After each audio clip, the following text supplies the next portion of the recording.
Dr. Jannie Lasimbang, uh, how would you estimate the global issues of indigenous issues that have been discussed so far in the conference?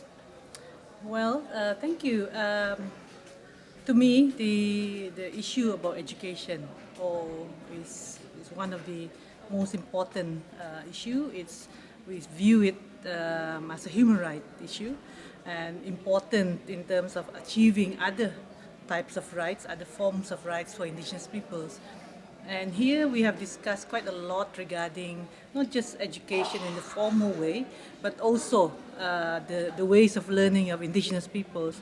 And these are, discussion that we look at in terms of not only the challenges in the formal education and as well as the primary, secondary, and tertiary, but also in terms of how we bring the types of learning we have or the education that we have that will be relevant for people in achieving those rights. So that includes empowering communities in terms of them being able to use what they learn to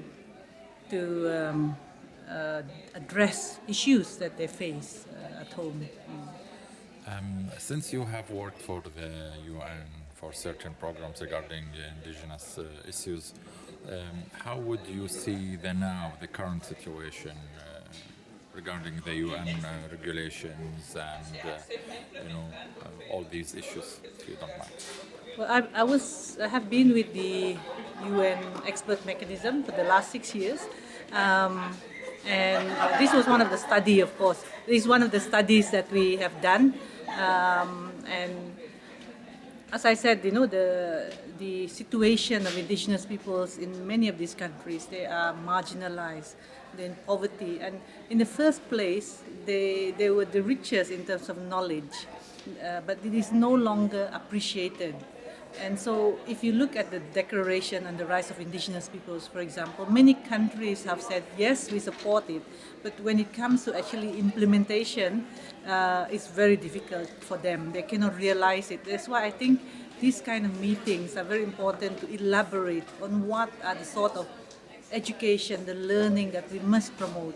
And so that, indigenous peoples themselves could use this as empowerment. One of the key, Article 14 of the Declaration says, indigenous peoples have the right to establish their own education system, their own institution, and so they can teach the language, teach the culture that they own. Now, countries doesn't even know how to do that, so I think that needs to be realized. Number two, it's the duty of states. It's a duty of states to make sure these are achieved. And so they should give money, they should think of ways to allow indigenous culturally appropriate curriculum in the schools that they have. And thirdly, for donors, I think for indigenous institutions, which is what we are here for, to change their mindset in terms of how they can incorporate indigenous philosophies, indigenous way of doing things into their curriculum. Dr. Jenny. I'm not doctor, by the way.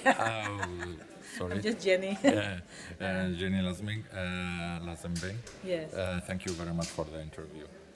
You're most welcome. Oh, it was